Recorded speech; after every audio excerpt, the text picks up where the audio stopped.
वचन दिले तू मला. आजचा 27 मेचा भाग खरंच जबरदस्त आहे. पद्माची केस कोर्टात उभी सुद्धा राहिले. ऊर्जाने विक्रांतच्या तोंडूनच गुन्हा वधवून घेतलाय. पण त्याच सोबत आता घरात दोन महत्त्वाच्या गोष्टी घडल्यात.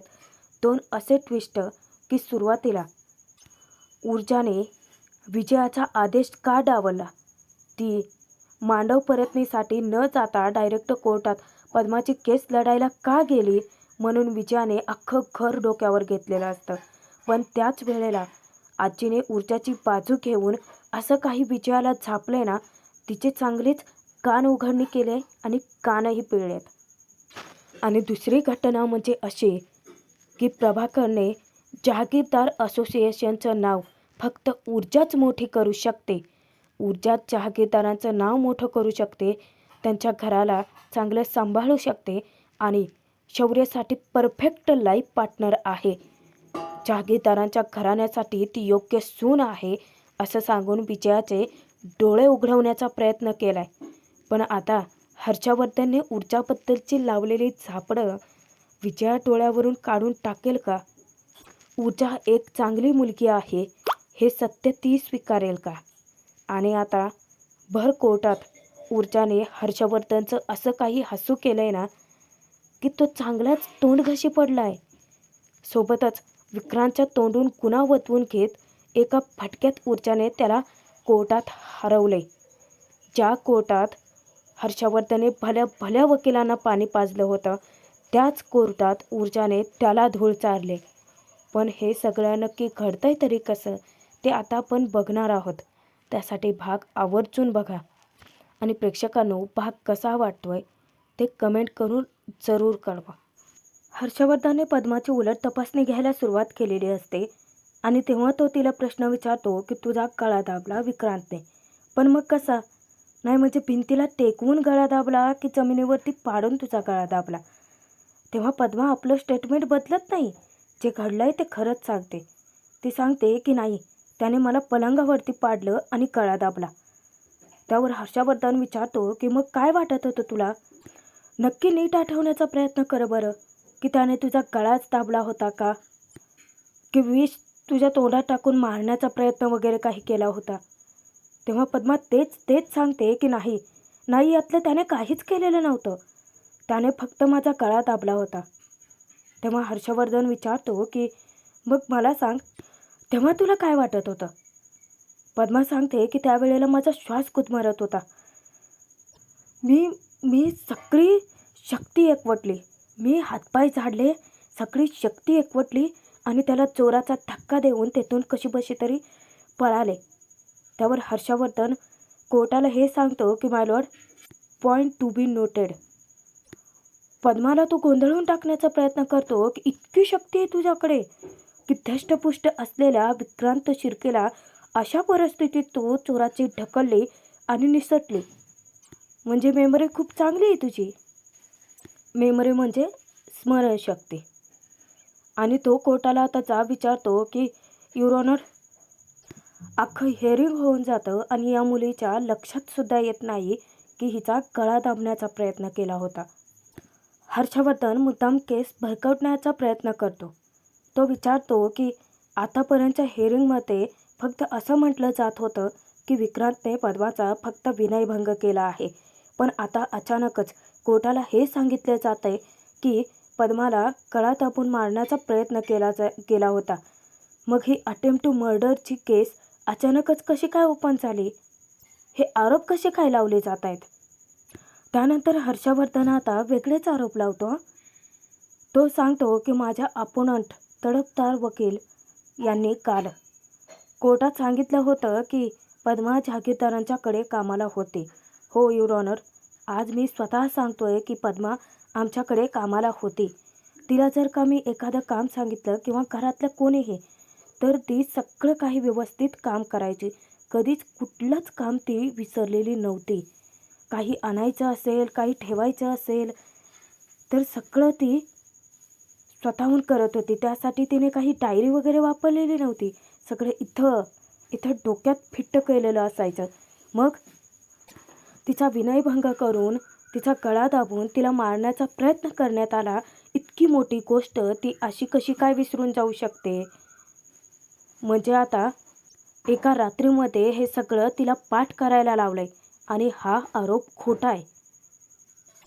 पद्मा आता खूपच गांगरून जाते, पण ती हिमतीने युअर ऑनरला सांगायला लागते. ते हे हात सोडून विनंती करून की नाही, मी जे काही सांगते ते सगळं खरं आहे, यातलं कुठलंही मी खोटं बोलत नाही आहे.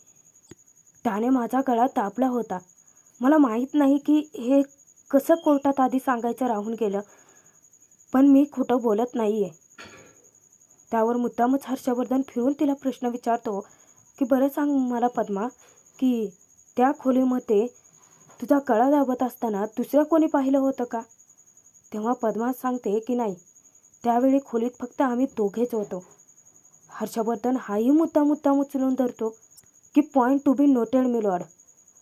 हिचं असं म्हणणं आहे की विक्रांतने तिचा गळा दाबून तिचा जीव घेण्याचा, तिला मारण्याचा प्रयत्न केला होता. मग हे पाहण्यासाठी तिथे दुसरा कुठलाही साक्षीदार नव्हता.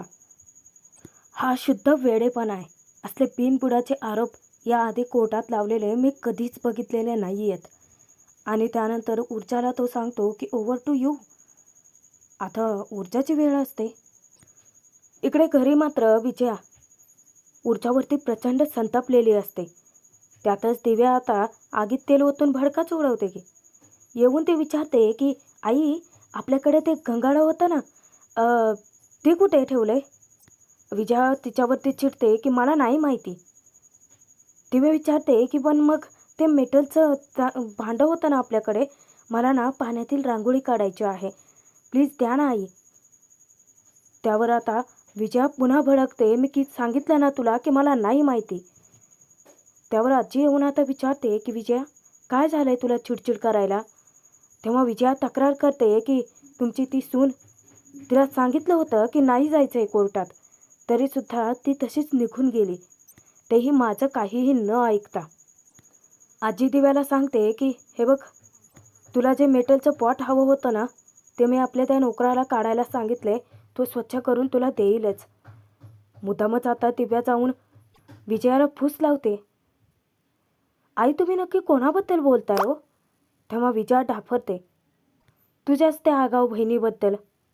तेव्हा दिव्या मुद्दा म्हणते की oh yes yes yes yes yes, मी ना मगाशी तुमचं बोलणं आय थिंक ऐकलं होतं. अहो, तुम्ही काय तर ऊर्जाला सांगत होतात ना की मांडव परतण्यासाठी जायचं आहे,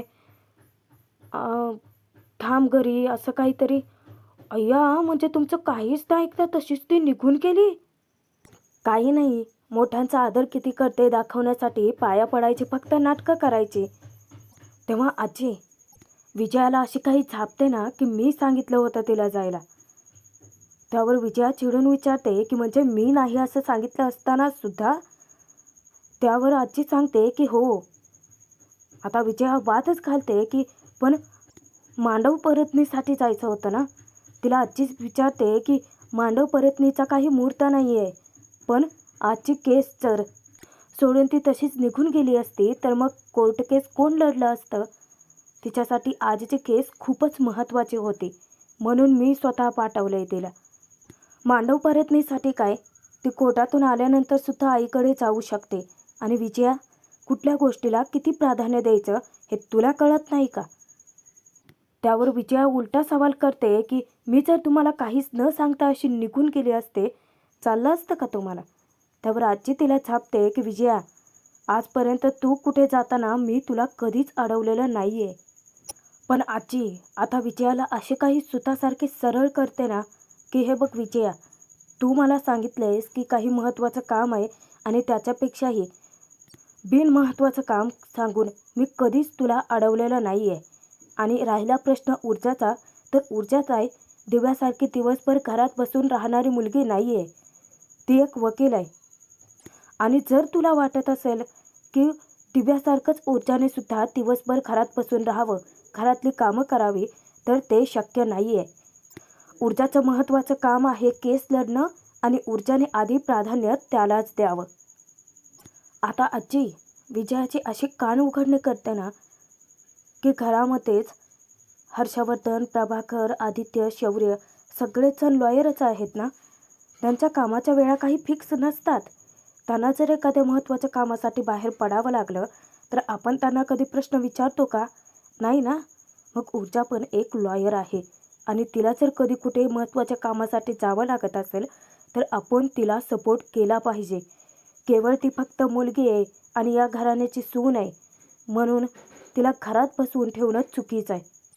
अगं विजया, मी पण एक लॉयर होते. घराचे जबाबदारी पार पाडून घर सांभाळून सुद्धा मी वकिली केलीच आहे की. आता घरातली कामं कशी व्यवस्थित पार पाडायची, घराची जबाबदारी कशी पार पाडायची आणि हे सांभाळूनच स्वतःची वकिली कशी करायची याची जबाबदारी ऊर्जाची आहे. आणि जर का त्यात काही प्रॉब्लेम आलाच तर तिला सपोर्ट करण्याची जबाबदारी आपली पण आहे.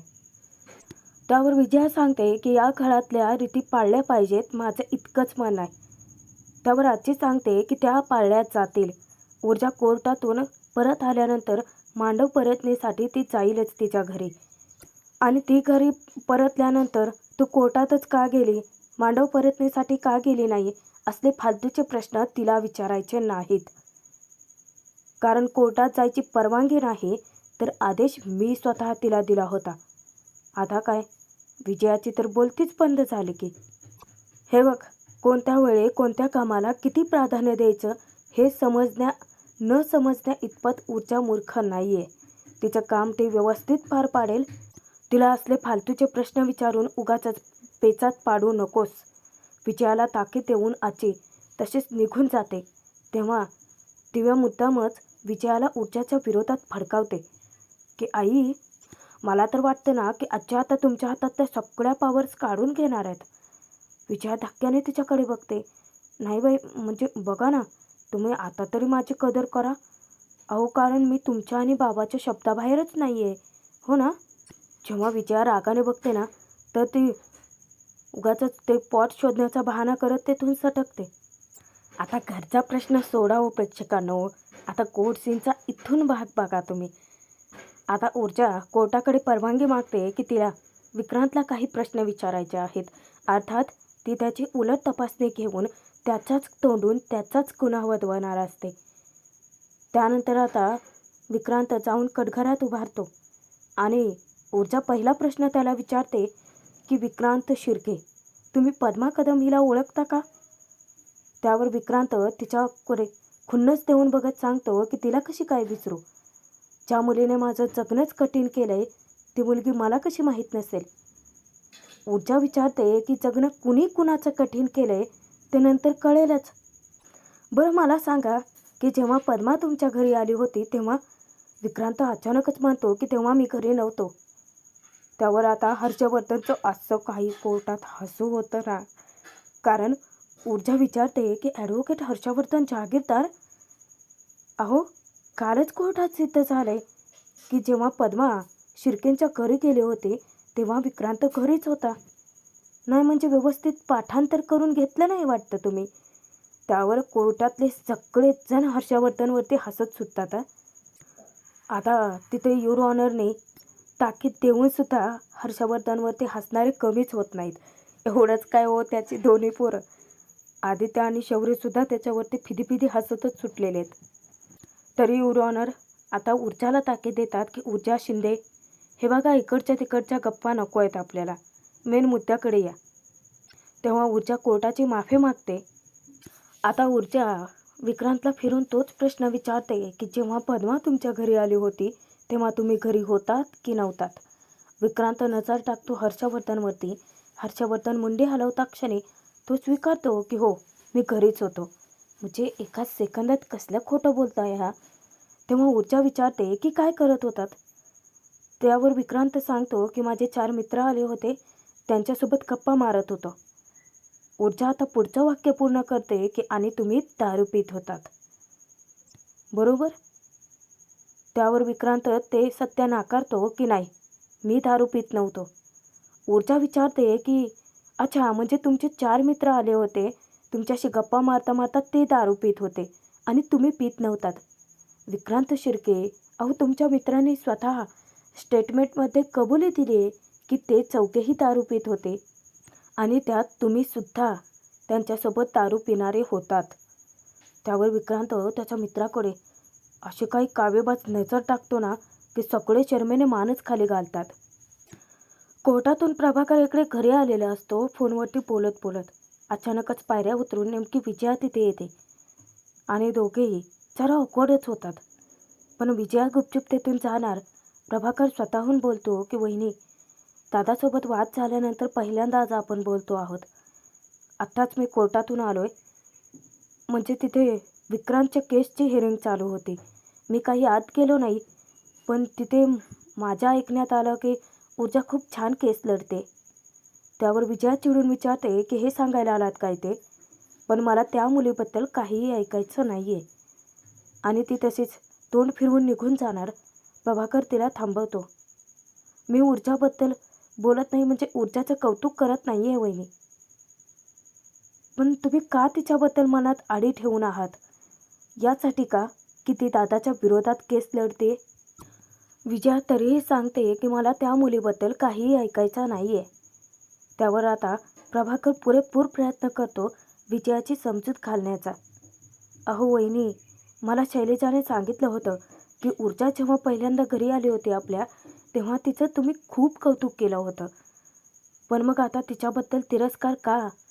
का तुम्ही तिच्याबद्दल मनात आडी ठेवली आहे की ती दादाच्या विरोधात केस लढते म्हणूनच ना?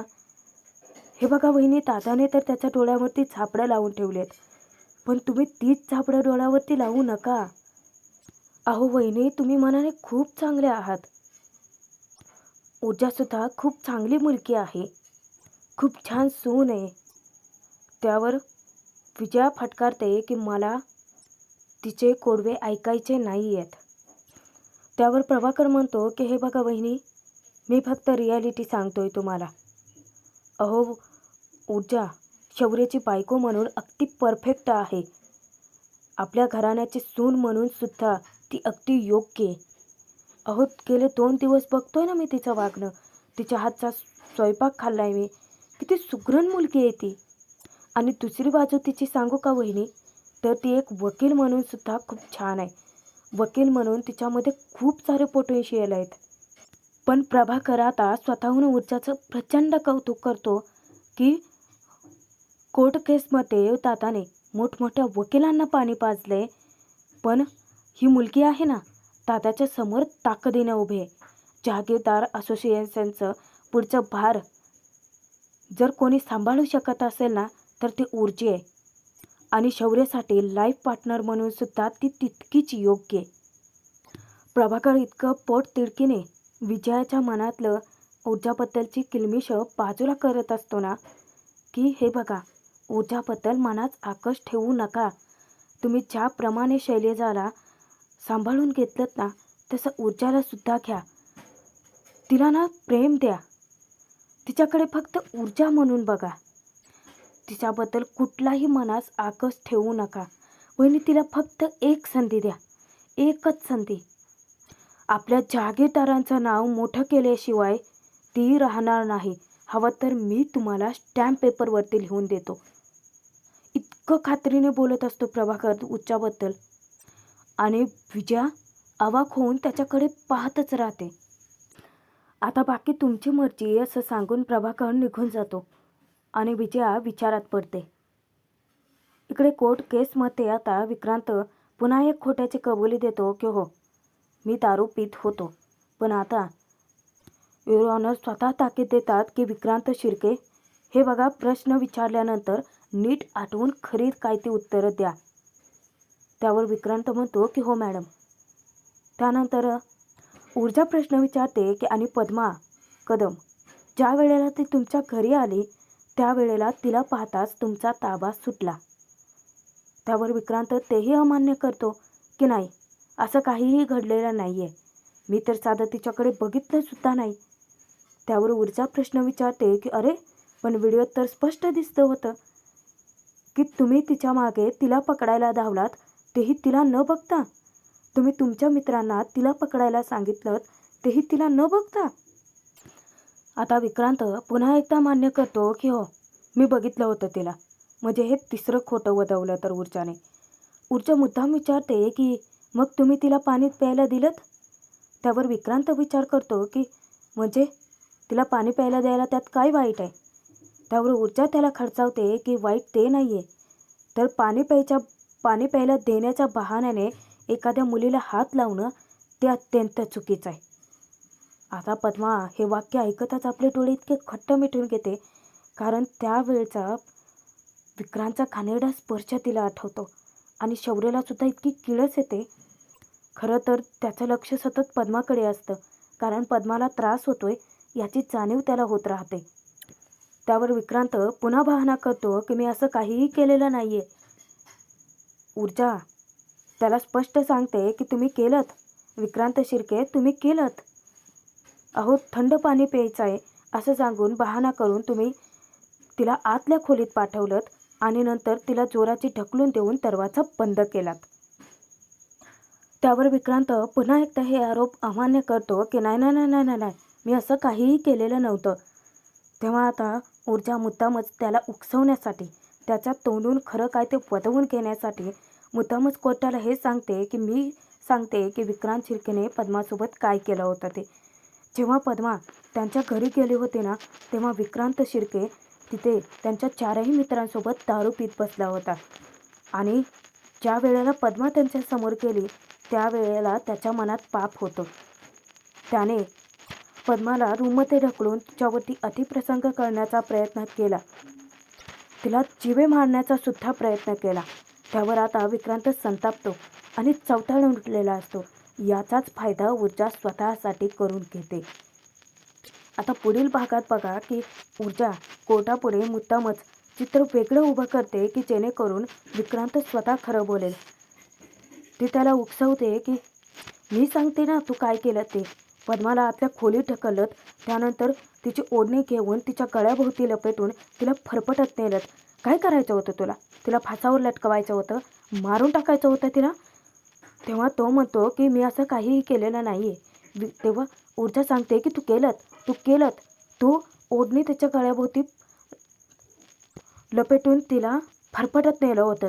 त्यावर विक्रांत स्वतःच्या तोंडून स्वतःच्या पायावर कुऱ्हाड मारून घेतो की नाही, मी ओढणीने नाही तर मी माझ्या हाताने गळा दाबला होता तिचा. अरे दारूच्या नशेत होतो ना म्हणून हिच्यासारख्या फालतू पोरीला हात तरी लावला. कोण आहे मी? विक्रांत शिर्के. असल्या मुलींकडे ढुंकून सुद्धा बघत नाही. झालं, हर्षवर्धनचा सगळ्यात मोठा पोपट झाला. कारण आजपर्यंत एकही केस न हरलेला हर्षवर्धन जहागीरदार आज भर कोर्टात ऊर्जाने त्याला तोंडघशी पाडला आणि आरोपी विक्रांतच्या तोंडूनच गुन्हा वधवूनही घेतलाय. पण आता याच विक्रांतला काय सजा मिळेल? आणि प्रभाकरने ऊर्जाचं जे कौतुक केलं, ऊर्जाबद्दल जे बोलला, त्याचा विचार करून निदान विजया ऊर्जाशी चांगलं तरी वागायचा प्रयत्न करेल का? पाहणं तितकंच मनोरंजक ठरणार आहे. त्यामुळे प्रेक्षकांनो, आता विक्रांतला काय सजा होणार आहे ते उद्याच भागात कळणार आहे. सबस्क्राईब करून ठेवा, कारण भाग वेळेवरती मिळेल तुम्हाला.